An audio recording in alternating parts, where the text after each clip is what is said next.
Welcome back, Inebri-arts. This is Andy, the Inebri-art podcast, and we're back here at the Mayflower Brewery, one of our many places where we record. And back when we started the Bar Talk podcast, I was speaking with the wife of the current guest tonight, and that was like 2 years ago, and we finally got him in. Jim Casey, welcome to the show. Thanks for having me. So for those of you who don't know Jim Casey, owner, head chef, or is it executive chef? Is there a difference? A head chef is fine. Okay. I'm not big on titles. No, of Blue-Eyed Crab and now the Mallebar, both here in Plymouth. But you didn't... These weren't your first restaurants, right? You had something else before. Blue-Eyed Crab was my first restaurant. Oh, yeah. We had one in between. Okay. So you had Blue-Eyed Crab and then you opened up something else? Yes. Oh, okay, I see.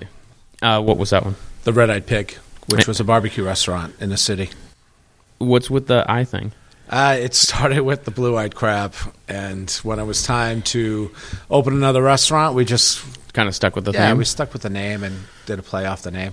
So... We had other names going on for like other restaurants. Like we were gonna, if it ever did a vegetarian restaurant, we were gonna do the Black Eyed Pea. Oh, nice. Okay, yeah. I think we had the Green Eyed Duck. Yeah. You know, what so was the Green Eyed Duck gonna be? If we ever did like some kind of like Asian theme or something. Oh, okay. You Yeah. know what? It was just something we talked about. Yeah. And so Mallebar has been open a little over a year now. Correct. What possessed you to open a second restaurant? All right, I'm only going to say this once. Okay. I was bored. Yeah. And not bored anymore? No, I am definitely not bored, and I'm done. Yeah. So it obviously the Blue-Eyed Crab got to the point where is running itself the right term? Yes. I have a great staff. I mean, it doesn't run itself. I have a great team that, helps me get through the weeks and the months and the year and the summer and, on and on. But it just, we're going on 12 years this May. And, just like where I am right now with Mallebar, where I try to be there almost every single day. Yeah. That's what I did at the Blue-Eyed Crab. I think, after 5-6 years, I looked at this and I'm like, man, I'm never going out to eat on a Saturday night. I'm never going to go enjoy myself like everybody else. And then suddenly, I'm like, all right, things are going good. Let me start stepping back. So I think, 7-8 years into it, I just, I think I went down to 4 days a week, and then I was down to 3 days a week. And, so I was working between 2-3 nights a week. Yeah. That doesn't include, taking care of some orders in the morning and stuff. Right. The owner paperworky kind of stuff. Yeah. I do. I mean, I don't know. I always feel like I need to be involved. Yeah. Some way. Yeah. You can't just let it go. So I always know what's going on. Mm-hmm. I always know what we have going on the next week. And, I try to stay involved and, do new things. Yeah. It makes me think of the people I work with because they're always like counting the days until they retire. And I'm like, retirement sounds horrible. Like, I can't imagine sitting around doing nothing. Yes. I don't want to do nothing. Yeah. But honestly, I was having too much fun. And the Mallebar, someone let us know that the space was available. And I turned it down like 2 times. And I just started, I'm just sitting here, and I know it sounds great. We were sitting on our boat and hanging out on the docks and enjoying the sunsets. But we did that, 5-6 years in a row, and I kind of wanted to reinvent myself. Yeah. I did the Caribbean food, and I've done a lot of different styles of food, and I just wanted to re-challenge myself. Yeah. Learn new things. I think, if you just sit there and don't do anything, you're not relevant anymore. Right. And I just, getting moving every day, and, I just, bring on something new, bring a new challenge on. Why did you decide to go with, for those who don't know, the Mallebar is a modern French bistro? Would that be the? Brasserie. Brasserie. Brasserie. Okay. Yep. Well, what's the difference between a bistro and a brasserie? They're all different levels, from cafe to Yeah. bistro to brasserie. And, brasserie does mean, beer bar. So, we incorporated, a lot of different cans on tap, a lot of different cans, 12 beers on tap. Yeah. But at the same time, we have the French wines. We do, a creative twist on classic, French food. Yeah. And then we try to, go a little bit above every once in a while. So it's like we go a little bit above and then we pull it back a little bit. I think like the crab, when we first started out, we didn't try to shock anybody. Yeah. Once you have the people coming in every single day and then they're hooked, then you could just keep on giving them something new and showing them what you want. But why did you decide to go, French? Was it, there wasn't... We needed to. Yeah. I didn't want to do anything that was already going on in this town. Mm-hmm. We have, Plymouth has a little bit of everything going on right now. Yeah. And it's a great town. All the business owners are awesome in this town. How many breweries do we have now? What do we have? Four? Four? Yeah. 4 breweries and a distillery and two wineries. And I'm sure there's more coming. Yeah. It doesn't stop. I think the French food is what I started cooking. You go to culinary school, and I think most chefs are trained, French trained first. Yeah. And I cooked out in San Francisco in French restaurants, and the space that was available for us really let me do whatever I wanted to do. Yeah. We cook at the Crab, but we also cook in a space, the size of a shoebox. Yeah, it's a small restaurant. We don't have, extra equipment. We don't have big walk-ins, You should see, the orders that come in to the Crab on a daily basis in the summer. It's like, I have my prep cooks complaining there's too much stuff here. Where are we going to put this? and at the end of the night, it's empty. Yeah. We start all over again. At Mallebar, we have 2 walk-ins. I'm aging my own steaks in the back. Mm-hmm. So we went a little upscale. We just thought that, there was a little something missing in this town. Yeah. And that's the thing, is it's definitely not for the budget conscious, maybe. Yep. But everything I've ever had there is like, where your money's gone. You're like, oh, I get it. Like, yes. Yeah, it's top notch. Yeah, listen, you want to get a $40 steak, there's a $40 steak. Right. Also, our steaks are 1 pound, Yeah. and some of them are 24 ounces. Yeah. We have a 24-ounce porterhouse. We age our own bone-in ribeye that we soak cheesecloth in bourbon, and we age this for 40 days. Yeah. And, but... I saw a guy order one at the bar the other day. It could have fed 2 people. It was huge. That's where I was getting. Yeah. Okay, so you get one of those 24-ounce... Come on, who needs to eat 24 ounces of meat? I don't need to, Jim. But if you like to... But it's great. You get a steak, and, you get 2 sides. We do a little mousse-bouche where you get a little chef's tasting every night. You get an appetizer. I don't know. My wife and I, every time we go out, we don't really look to go out to save money. Yeah. Because we work a lot. So if we do go out, we want to spend money. Right. And give back to the economy. So, I don't know how many times I've been out to lunch or, you go someplace in town by the water and, your bill's $100 for 2 people. Right. You had oysters, you had a bottle of wine, you had a salad or you split a entree. It just, all of a sudden, it's $100. Yeah, that happened to me, what was it, 2 summers ago? We went to I think it was the Wareham Blues Festival. And my girlfriend at the time had picked up the tickets. I'm like, well, I'll get lunch. And then she gets a lobster roll, and I get the raw bar, assortment. And then I'm like, shit, I should have got the tickets. Right. So, and listen, we have a great bar menu. Yep. We have... And you have quite a, craft cocktail thing going on there. We do. That's all Heather. Yeah. She puts all those cocktails together. She loves doing it, experimenting with new things. We just met with... a couple of liquor reps today, and we are changing the whole menu at the Crab in about 3 to 4 weeks. Yeah. Menu's been sent out. Oh, you're not going to take off the... Yes, we are. Like everything? Said, we're changing everything. Oh, man. I really like the... There's about 4 items that are staying. I think the swordfish lettuce cups were like Gone. Killer. Oh, Gone. Shit. But I'm sure whatever comes up will be good. We're very excited. I think people are going to love it. I think it's more authentic Caribbean, but it's also, 2019 food or 2020 food, if you want to call it that. The way we started out, what did we open? 2007? 2007, yeah. I think we opened in 2007.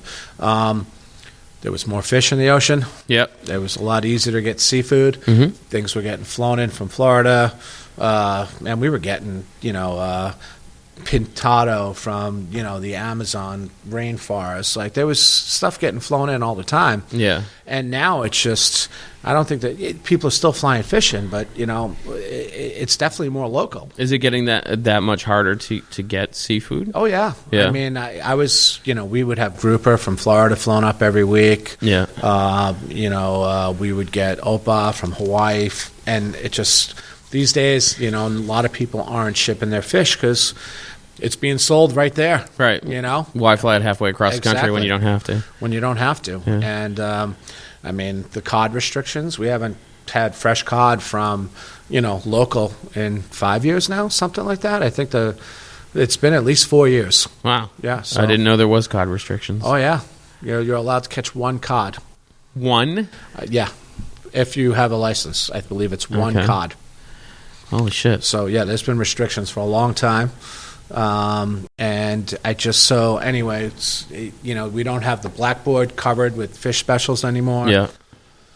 The whole thing was, you pick your topper and went over the tropical rice. So we've broken it down, and we're going to have different regions. You can get your food from the Dominican, you can get Puerto Rico, Bahamas, Jamaica. Oh, nice. So we have it all broken down into different regions.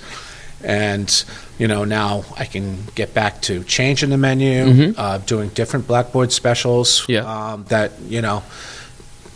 There's no more like whatever you order on the board comes over the rice and vegetables. It's new things, different vegetables, different things, different sides, all that. Yeah. So back in 2007 when you opened, the climate was a lot different here in Plymouth, and there's a lot more top-notch restaurants here in town. Absolutely.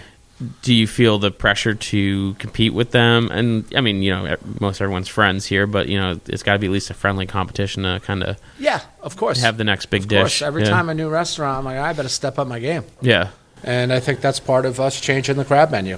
Nice. I mean, my business has jumped 10% every year. Wow. Last year, it did not jump. We stayed about even. I really don't think that was because the new restaurants. I think we definitely, it definitely didn't seem like there was as many tourists in town as we've had in the past. But there's also a lot of choices for people to go to. Yeah. I mean, look, if you've ever been to our brunch on Sunday, we pack them in, so people get excited. You said you had like 90, or was it, Heather might have said 90-someone people like last Sunday? Yeah. For brunch? We do between 90 and 115 covers on brunch, so I think, doing new things is going to bring, new people in. I don't need to open up a new restaurant. I'm just going to change my whole menu. And you don't need to, but you did. as far as another one. Oh, another one. I got you. I already have the space, Yeah. So now I just need to, do something new there. Yeah. So you mentioned culinary school. At what point did you decide this is what you wanted to do? And was it high school? Was it after high school? After high school? Yes. And where did you go to culinary school? I came to Boston. I went to Newberry College, and I didn't know what I was going to do. Yeah. I think my father was, trying to. I think my dad wanted me to be work for the telephone company or something like that, and I was cooking in restaurants. And my dad's, old school guy. Yep. He, kind of, let me say, old school Republican, set in his ways. And I think a lot of us have that type of dad. Oh, sure, yeah. And so I remember this was 87. I graduated in 88. And he said, hey, my friend can get you working with the telephone company. It pays about $35,000 a year after you're there for like 5-10 years. And I go, but Dad, I'm cooking. Yeah. And he goes, what do you think, you're going to cook the rest of your life? And I'm like, well, what's wrong with that? You know. Yeah. So one of my first restaurant jobs, I worked at this seafood restaurant in New York on Long Island, in a town just like Plymouth. You know, I really wanted, when the crab, we found the restaurant, it just reminded me of where I grew up. Mm-hmm. So I worked in this restaurant, and the grill cook was the coolest guy. So let's go back to, this was Long Island. Yeah. Okay. So in 86, 87. And he, you know, he was a cool guy. All the chefs would walk in, and they'd bring their case of beer, and they'd throw them in a 5-gallon bucket, and they'd put them on ice. And, you know, they were all sitting there smoking butts on the line. Cause, you know, it was allowed the 80s. then, Yeah. You know? And I'm sitting there dishwashing, and I'm just like, man, those guys are cool. Yeah. You know, look at those guys. You know, like they come in, they got scars on their arms, like, you know, from cooking and burns. And, you know, then they'd cook all night. They would do this rush, and then they'd take off. So there was this one guy, Jim Scroy. He was the grill cook, and he had a pickup truck, and every other week he's walking in the kitchen with a hot girl. And I'm like, man, this I like this lifestyle.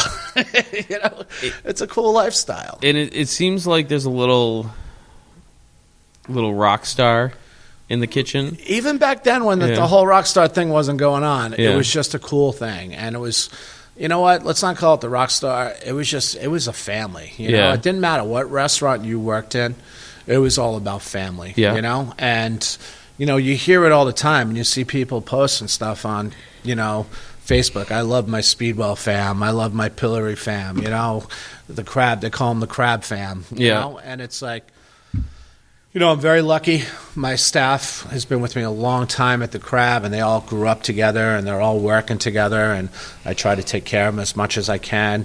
And, you know, if I'm doing good, I make sure they're doing good, you know. And it's that family, you know. And, you know, we're working on getting that at Mallebar. Mm-hmm. And, you know, we get there. I mean, first year in business, you have some turnover, you know. But, you know, I keep telling my wife, you know, we're working on that family, you know, and it's, you know, it's just where everyone can trust each other and enjoy working with each other, and, you know. And it takes, you know, you got to find those right people, and I suppose when you open a new restaurant and have to staff it, it's a lot harder to get that click right away where, you know, the Blue Eye, you've had people working there for years, I'm sure. So I tell people I'm trying to get you to buy what I'm selling. You know, if you're working for me, you know, I want you to believe in me. Mm-hmm. I want you to know that, you know, it's like I just said a couple of minutes ago. If I'm doing well, you guys are doing well. You know, if you guys are making money, I'm making money. Yeah. You know? And that's, I think that's an important thing to instill in a staff, so you don't get that kind of resentment. Like, I've worked in places where they're like, oh, you know, he's getting all the money and, you know, not doing the work that I'm doing. I hope they're not. I don't think they act like that, but I don't know. I think like I know quite a few of your staff, and I've never heard them. Yeah, I mean, but so when I left, it was time to leave Long Island. My father wanted me to, you know, do, you know, I don't know, he, you know, blue collar stuff. When we went to high school, you know, my guidance counselor used to tell me in 8th grade, "You're going to be a loser your whole life. Look at these grades. You're going to be a loser your whole life." You know, and that's what we had. We grew up with tough love, you know? And even though some of our teachers, you know, might have been assholes, they, you know, they didn't care, you know? So you kind of had to make something of yourself. Yeah. And, you know, working in restaurants, you know, I took a year and a half off after high school, and a couple of my friends left, and I was like, I think I want to go to culinary school, you know? The CIA was big at the time. NECI in Vermont, New England Culinary Institute was big. And then Johnson & Wales. Yep. And so I checked them all out, and Newberry College. And one of my friend's brothers was going to UNH, and they got an apartment in the city over the summertime in Boston. It's like, oh, yeah, come stay with us. And we went and checked out Boston. I'm like, man, this city is great. Yeah. You know, it was a lot different from New York. It was a lot cleaner. It was smaller, easier to get around. Unless you're driving.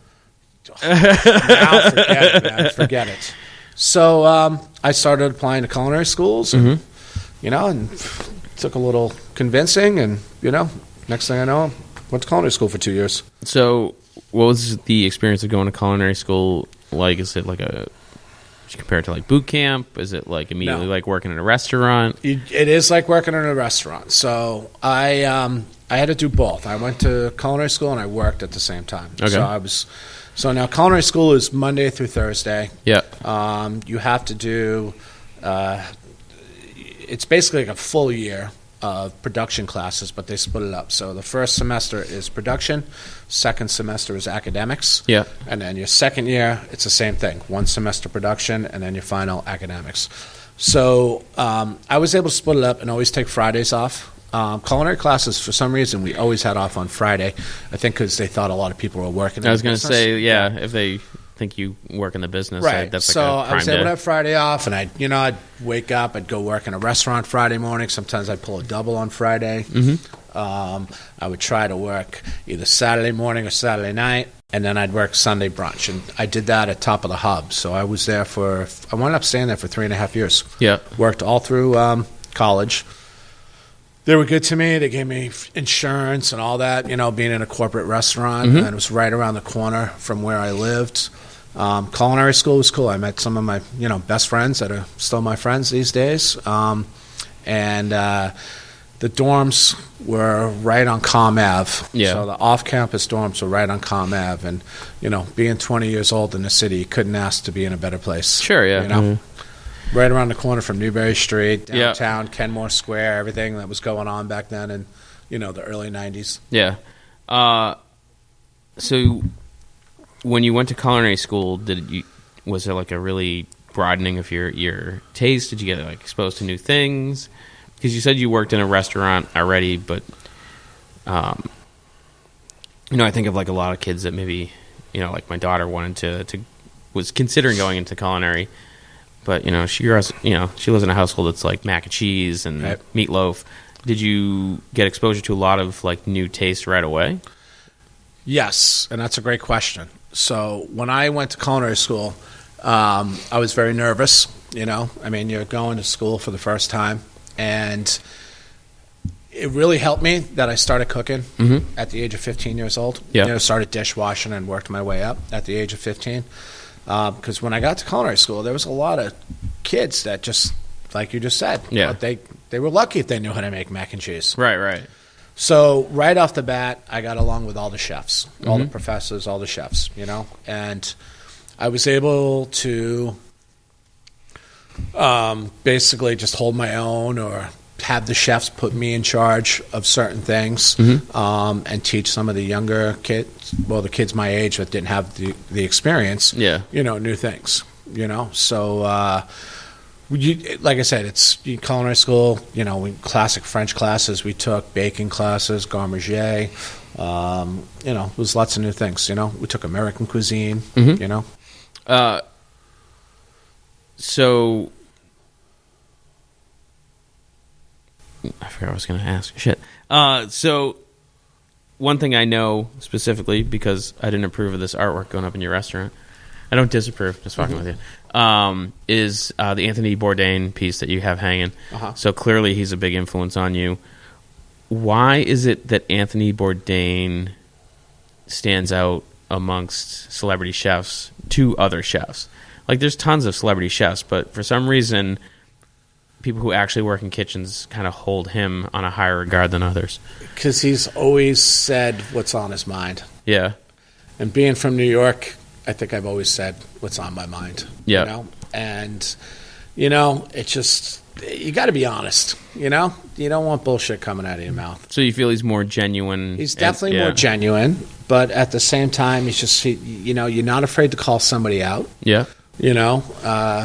His book, Kitchen Confidential, I've read that on mine and Heather's honeymoon, actually. And it was just, I could totally relate to it, everything about it, from his days working in the Cape and working in P-Town and working on the beach and, just traveling and, wanting to, carry knives and work in a restaurant for long hours and deal with the heat and, You know, I mean, a lot of chefs get out of this business after a while. They just, you know, I'll never get out of this. Is it like a burnout thing, or? It's not a burnout thing. It's just if you don't run your life the right way, yes, it's going to be a burnout thing.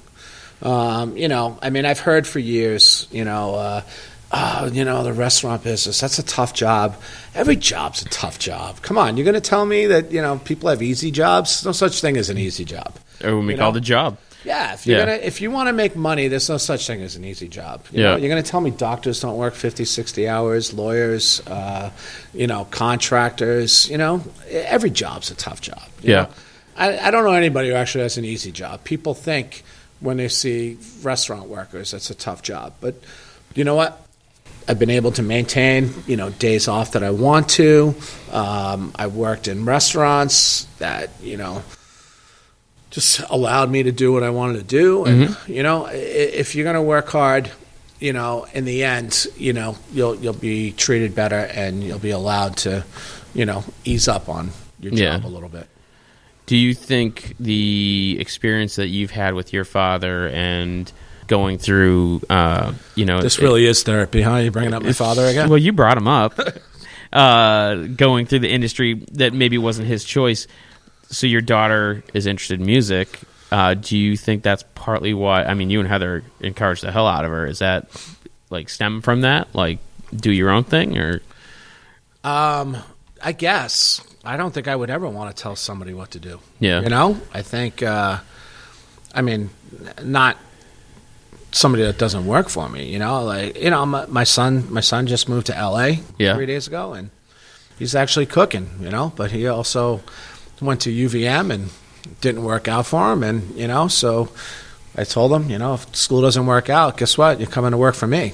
And he did for a little while, and then he went and worked at a couple of other restaurants, and you know, Monday he moved to L.A. with his girlfriend, and he's pretty excited to be out there. And nice. He's posting pictures, just, you know, walking around the beach, and it's sunny out. And bastard. He's 23 years old, and I moved to California when I was 23 years old. So I'm pretty happy for him. Nice.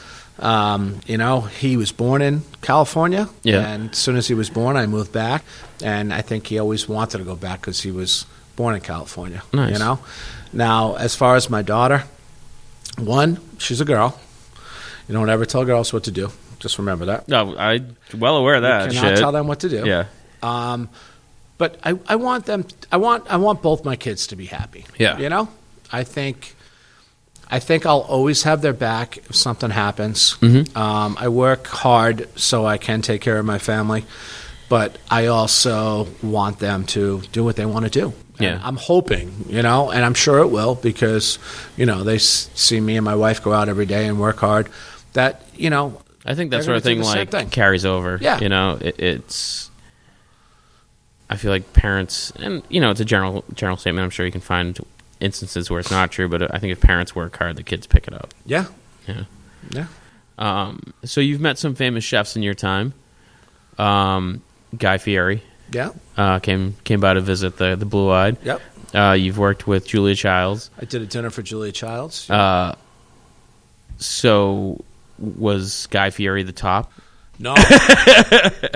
No, definitely not. Guy Fieri, so I was saying earlier that the crab, we've always been able to maintain growing 10%. The year Guy Fieri was there, I want to say my business grew about 25-30% that year. Wow. Yeah, so we had a huge jump that year. So did you expect that coming out of the show? He said, get ready to buy a new boat, is what he told me. They do sit down and talk to you because of all. I mean, we're still on TV for that, you know, so we still get.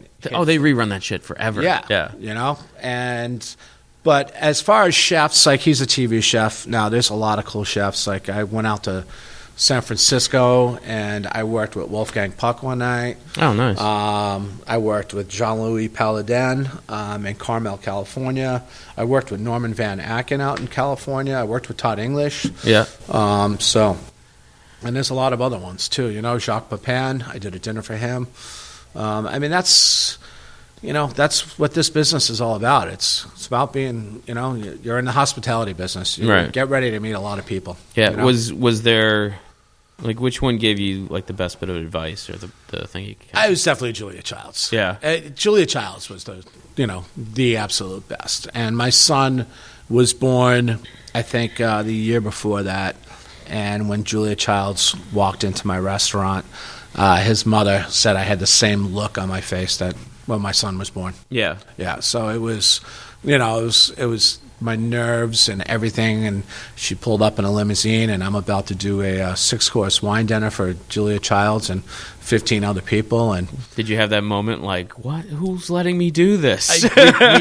we were on the news. We were on the 5 o'clock news cooking together.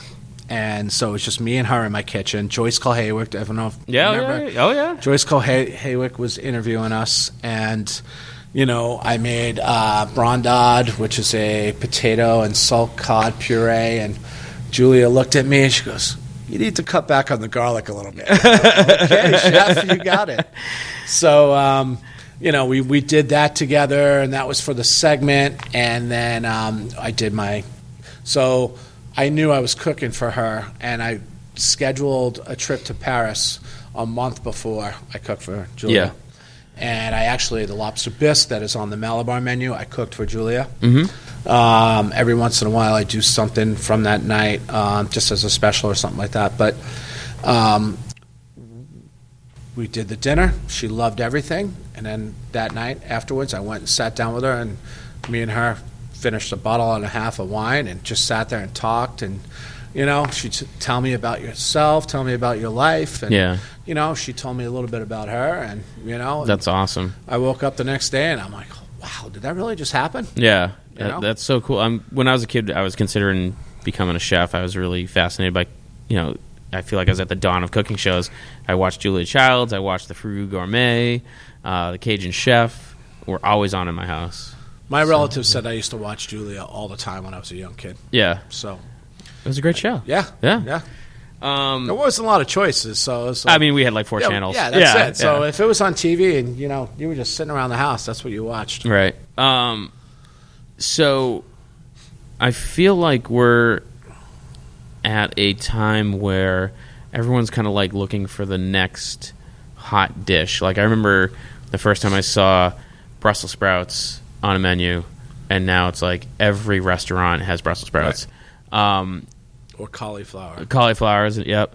Do you feel like something's being overdone? Like, yeah, I feel like everything's being overdone. I feel like everything's being... cauliflower, man, everyone's got to give it a break. Yeah. Like the buffalo cauliflower that we have at the Crab. I mean, we put that on 6 years ago, and I don't think a lot of people were doing it. And, now it's everywhere. Yeah. And when I tell people I'm changing the menu, they're like, oh, you better not take the cauliflower off. I'm like, why? You can go anywhere and get it. Right. And, I'm really, the new menu, I try to be original, even though it's, I'm doing my research on classics. You're not going to find the dish and the sauce in any recipes. I'm trying to combine 2 different things. Yeah. From the same region and bring a new dish to people. I know for a while, like my thing was, first of all, I don't like the taste of it, but cilantro. Yeah. Like, it doesn't have to be in everything. It doesn't. Yeah. It doesn't. And we made a point to make sure it wasn't in everything at the Crab, because we know how people feel. I love cilantro. Yeah. But you're right. You'd go to some places and it'd be like in half the things on the menu. Somebody gave me advice before I came down to Plymouth, and one thing they said was everything.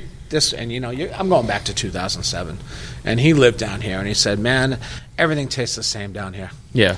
So if you're going to open a restaurant, you need to be different, and those were my full intentions. Yeah. I was here at Mayflower for one of Stephen Coe's events, and some guy came up to me and he goes, "Dude, you got balls." I go, "What do you mean?" He goes, who else would have opened up a Caribbean restaurant in Plymouth? And I'm like, I don't know, man. I just want to do something different. I don't think I ever looked at it like I had balls. I just, failure's not an option. Yeah. And I didn't want to do what everyone else was doing. I mean, this town, there's so much to do now. Oh, it's insane. You want farm fresh. You go into the tasty. You want, Baja cuisine, you're going to Sukasta. I haven't gone there yet. Oh, it's great. Yeah. You want chicken fingers, you're going to see Jordan over at Speedwell. Never heard of him. The whole town's heard, we could still probably use some pizza in this town, but yeah, and everyone does pizza, but we still need some. But yeah, I was talking with Tatum, and she's like, we need like good thin crust brick oven pizza, right? But so 2007. I didn't want to open up a restaurant that had, chicken Caesar and, the same chicken sandwich that somebody else was selling. And, right. No, we didn't want to shock anybody, and we started off slow, but they took to the specials, and from there is how we created the crab, Is there like one, you said you're changing most of the menu. Right. So I assume there's the things that you're keeping on the menu. menu. We have dishes that are nationally on TV. Mm-hmm. The banana garlic wings. They're still going to always show that on diners. Oh, right. You don't want to take off the things that people... The Hibarito. Yeah. I'm not going to change the clam chowder and the crab bisque. Yeah. And that might be it. Those might be the 4 items. And at Mallebar, you guys have launched... high tea, afternoon tea? Saturday afternoons. Yeah. My wife put a lot of research into that and the teas, and we're doing finger sandwiches, and it's taken off really well. Yeah. It's good. It's definitely a lot of women that come in, but the last few weeks, they've been dragging their husbands in, and the husbands love it. You know? So you could still get a cocktail if you don't want the tea. Right. But, you get a nice 2 tiers of different foods, snacks, desserts.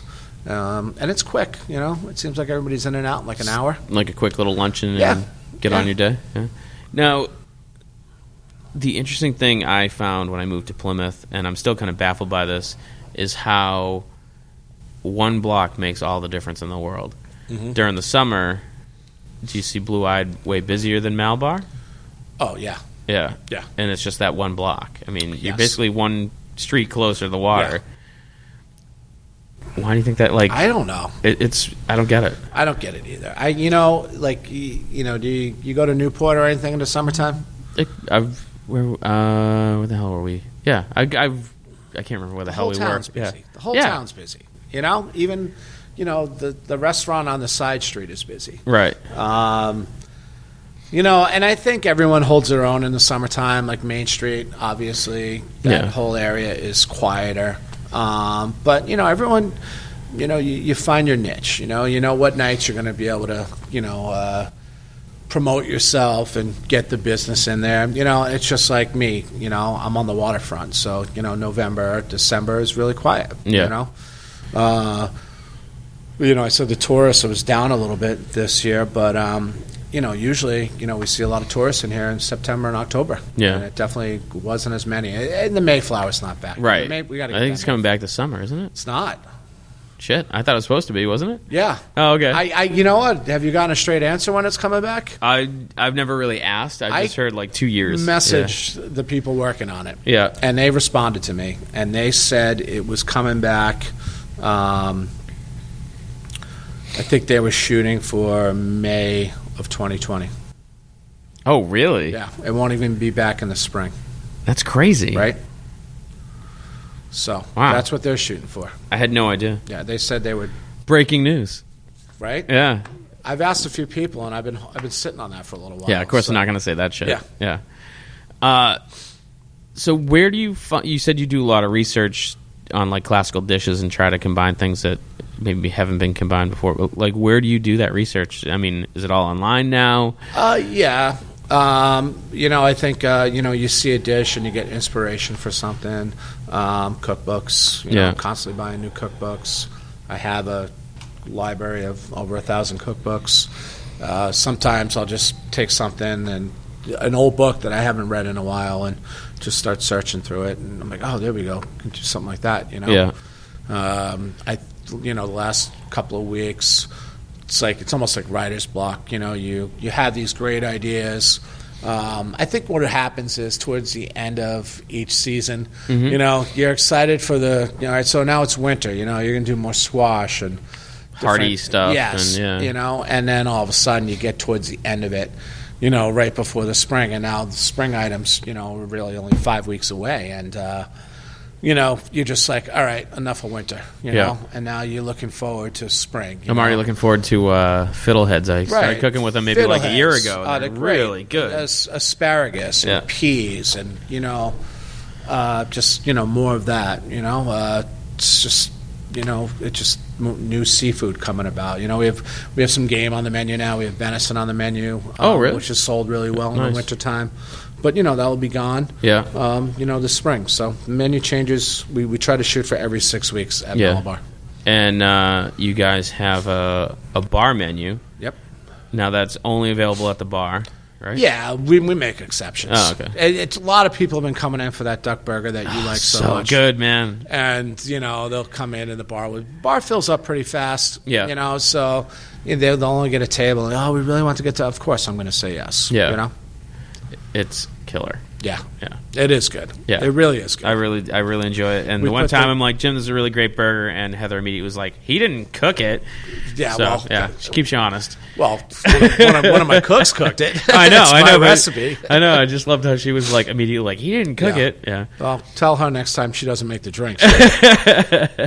And you brought up your cooks. I mean, you got a great staff there. You got Tyler and Mike, and have these guys, like, I'm sure everyone has some like innate talent or taste or whatever, but do you spend a lot of time like cultivating these guys and like because I know Mike used to work at the Blue Eyed Crab. Yeah, all these guys. So now, like, a lot of them started out as dishwashers when they were in high school. I've known, Tyler's 24, 25 this year. I mean, he was there when he was 14, 15 years old working for me. And, Fat Mike was there. I think I first met him when he was 15 years old, and their buddy Sean. Sean was probably 2 years older. He takes part in helping run the Crab. One of their other friends, Ryan, he's my chef over at the Crab. Yeah. He's, he's going on about 5-6 years. So I'm watching these kids grow up too. Yeah. And they're all Plymouth kids. And they love Plymouth. And I'm happy I can give them a job. I'm happy they can all work together. And Ryan runs the Crab, and his girlfriend works there. Nice. And they met there, and and she does desserts at Mallebar, so she works at Mallebar and the Blue Eyed Crab, and we try to get a lot of the servers. Chelsea, I think Chelsea's been with me since she was 18, and she's graduated college. She's waiting to get a job, but she's like, she likes to travel too, so she knows like when she works for me, she can kind of take off for 2 months, and, go to wherever she wants, and so I just, I think if you're flexible and you give people opportunity, they're going to stick around. Yeah, and that's someday they'll leave. Yeah, but you want to try to keep them as long as you can. Well, maybe someday they'll leave and open up their own place. I can't wait for that. Yeah, maybe Tyler open up a pizza place. Yeah.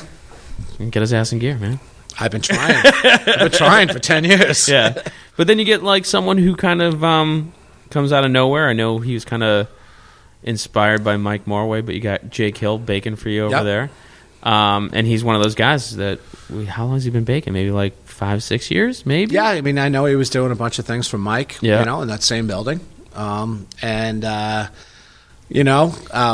I've known Jake for a couple of years, and I think, I was closer to some of his friends, and, he was just kind of doing his music, and I was like, I wonder if I can get Jake to do bread, and someone just wanted to just go ask him. Yeah. And my wife and I went over there one afternoon, and I think it was after the farmer's market. I'm like, hey, man, you want to talk for a little bit? And he said, yeah, let's do it. Yeah. I mean, it works great for him. He lives right down the road, and he's always, writing music, so he can come in, it's a great hours, little bang out the side bread. hustle, I guess you'd go. Bake the bread fresh every day. Yeah. So, obviously, there's no corners cut. Do you see that? You hear a lot of like these kind of like corporate places like Olive Garden and Fridays and stuff struggling. Do you see that generally people are looking for these smaller places, these farm to table, local, fresh, all that stuff?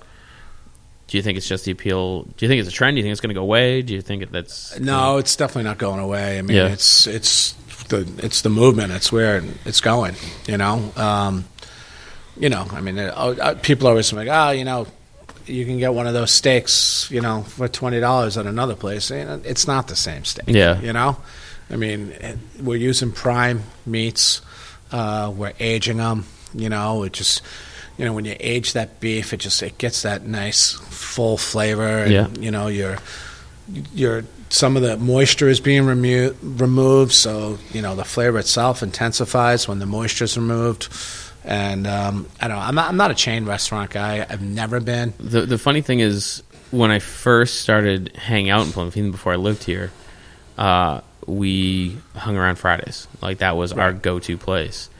And since I've moved down here, people are like, "You're kind of a food snob," and I'm like, "I 100% am." Yeah. Like I'll wear that. And it's I don't really like to go to corporate places. I mean, I have and will, I'm sure, but it's all frozen food. Yeah. Do you want to eat frozen food? It's frozen food made by some guy who's not really doesn't really give a shit. When do you eat frozen food? When you get home from school and you're 16 and your parents aren't home, you're pulling something out of the freezer and you're heating it up.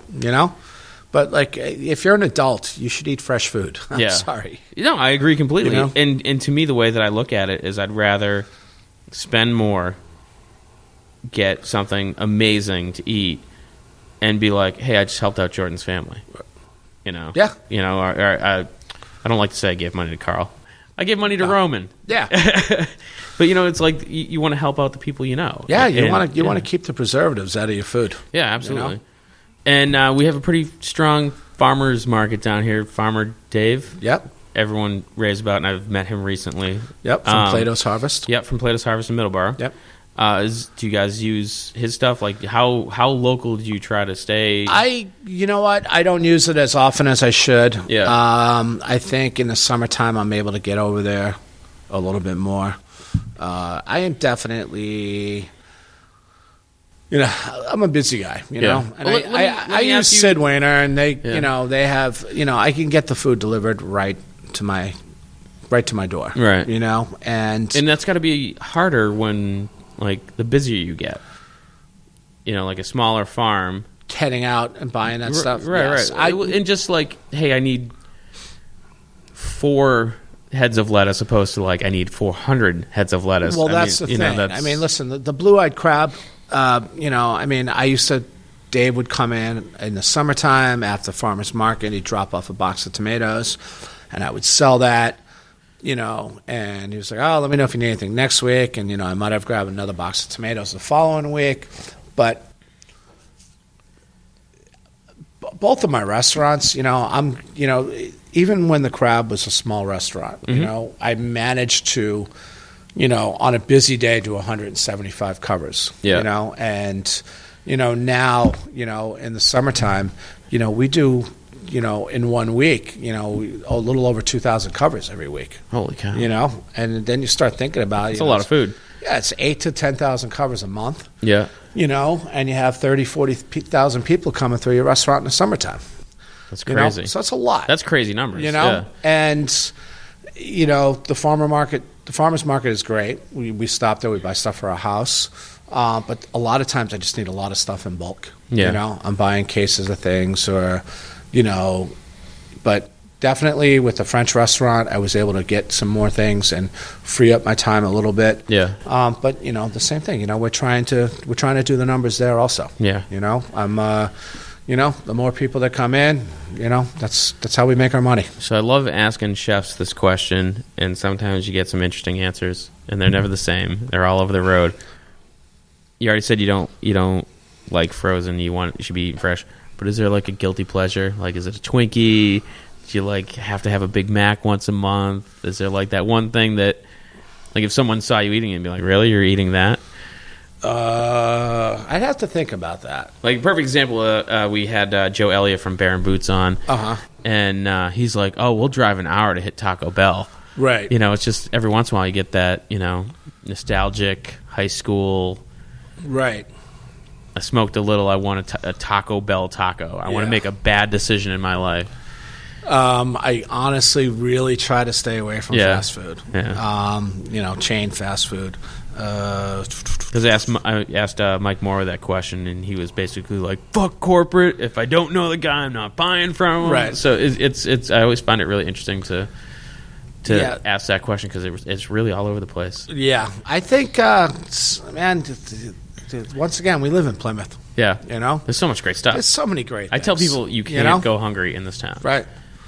I think, I mean, being a bigger guy, honestly, like, I love vegetables, you know? And I don't think you're a big guy, and I'm not saying that because someone mistook me for you.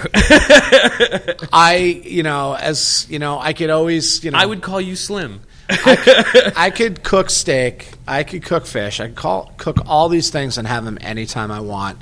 But I do love going out to eat and seeing what somebody else is doing with vegetables. Yeah.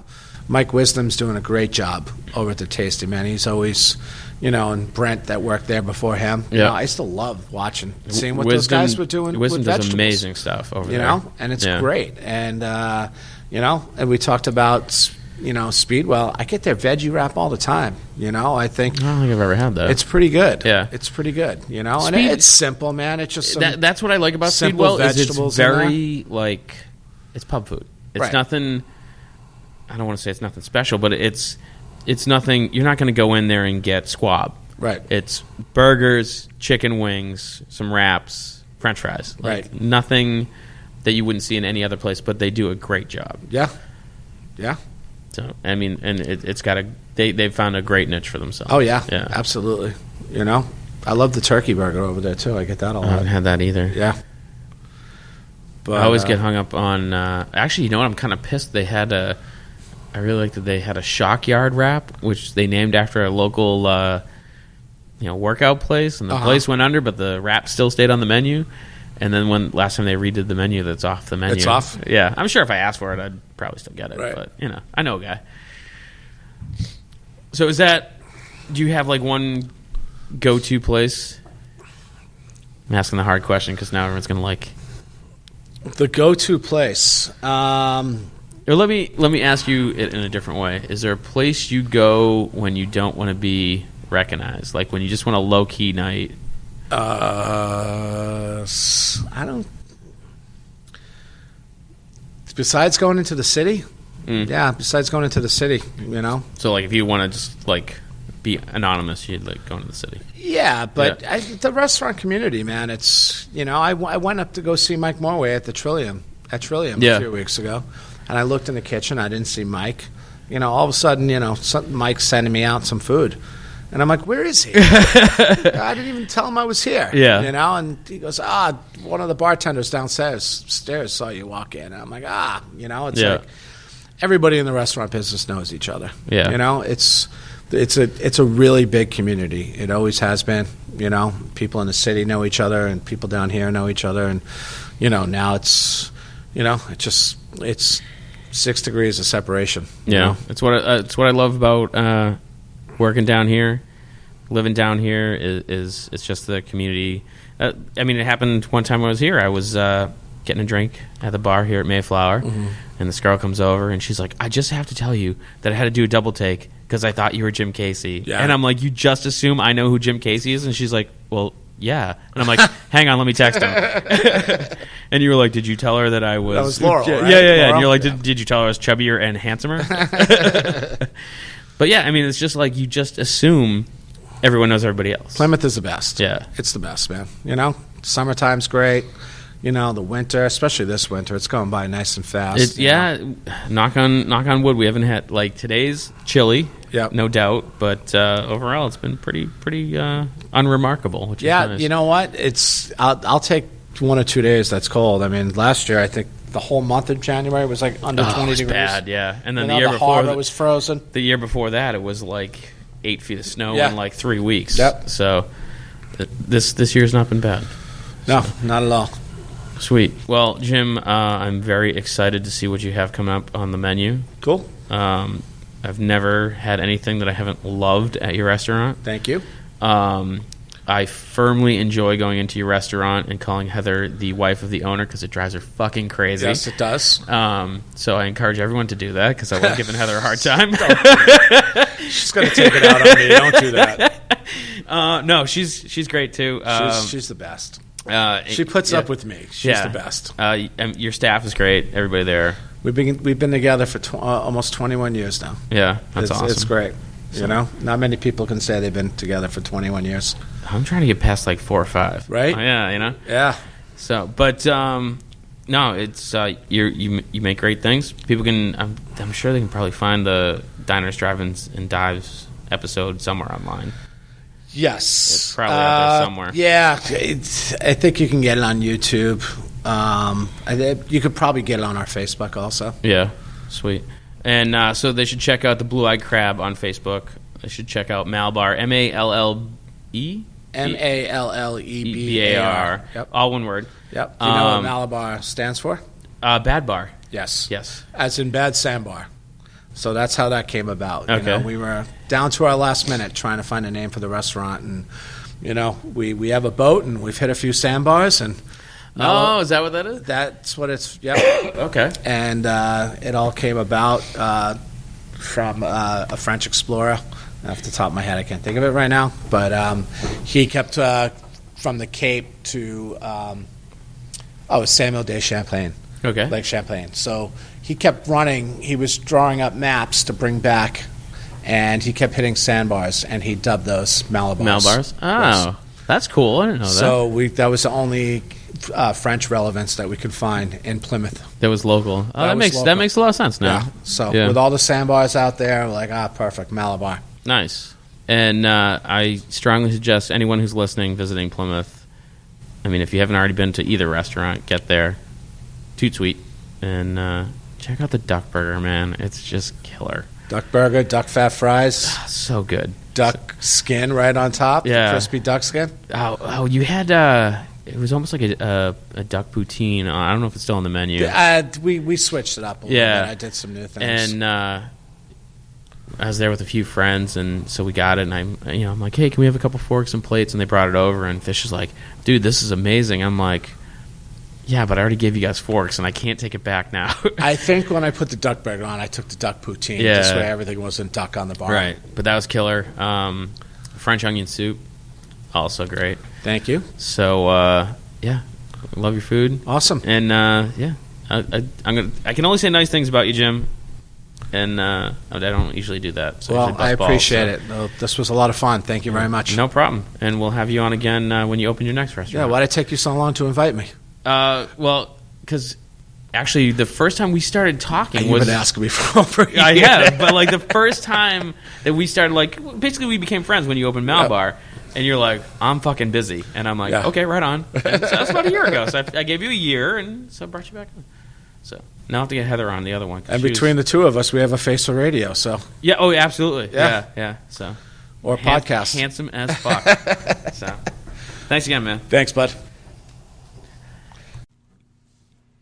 All right. Thanks for listening to our podcast. Don't forget to check out our other podcast. There's the Bar Talk podcast. There's Old Colony Cast. And, of course, the Inebri-art podcast along with Jam Packed. You can find all those on Stitcher, iTunes, SoundCloud, YouTube, pretty much anywhere podcasts are found. If you're on some sort of service and you can't find it, let us know, and we'll help you out and or add our podcast to that, too. You can contact us at Inebri-art@yahoo.com and follow us on Facebook as well as Twitter at Inebri-art. And feel free to send us some tips, ideas, advice, hate mail, whatever it is, you can get us there. And again, thanks for listening.